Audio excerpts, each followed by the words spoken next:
श्रुती माता परमात्म्याचं वर्णन करताना काय सांगते? सत्य तू विठ्ठला. परमात्मा विठ्ठल, विठ्ठल म्हणजे परमात्मा. तो सत्य सत्य सत्य आहे. तीनदा सांगायचं कारण काय? त्रिकाला बाधित सत्यता त्याची सांगायची आहे.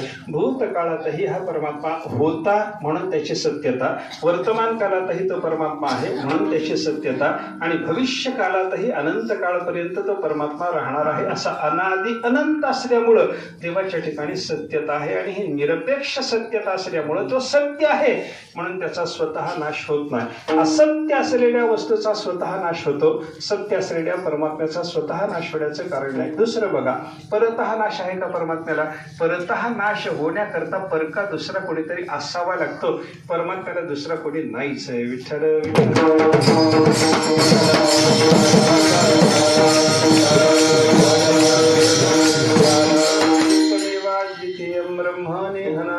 किंचन. श्रुती माता त्या परमात्म्याचं वर्णन करताना सांगते परमात्मा एकटाच आहे. त्याच्या ठिकाणी नानात्मक जग नाहीच आहे बरं का. परमात्मा एकटाच आहे, एकटाच आहे, एकम एवम अद्वितीयम. अशा पद्धतीने त्या परमात्म्याचं वर्णन श्रुतीनं 3 शब्दानं केलं.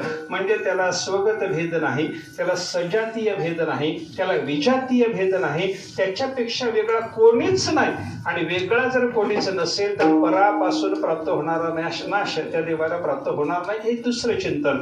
आणि आश्रयाच्या नाशानं जो होतो, आश्रिताचा नाश जो होतो, तशा पद्धतीनं परमात्म्याचा नाश म्हणावा तर परमात्म्याला दुसरा कोणी आश्रय नाही, हाच सगळ्या जगाला आश्रय आहे. विठ्ठल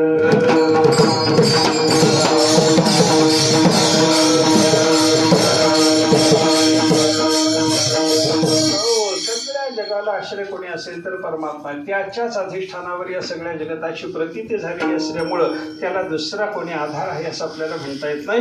म्हणून आश्रिताच्या नाशानं होणारा, आश्रयाच्या नाशानं होणारा आश्रिताचा नाशही देवाच्या बाबतीत संभवत नाही. म्हणजे कोणत्याही प्रकारचा नाश त्याच्या ठिकाणी नसल्यामुळं उपनिषदात याज्ञवल्क्याने त्या परमात्म्याचं वर्णन करताना सांगितलं, अनुच्छेद्य धर्मा. कशाही पद्धतीनं या देवाचा उच्छेद होत नाही.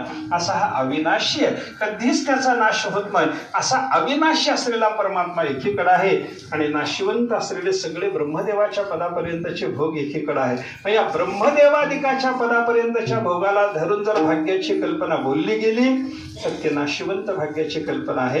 आणि देवाला धरून जर कोणी भाग्य बोलत असला तर ती खरी वास्तव शाश्वत अशी भाग्याची कल्पना आहे. विठ्ठल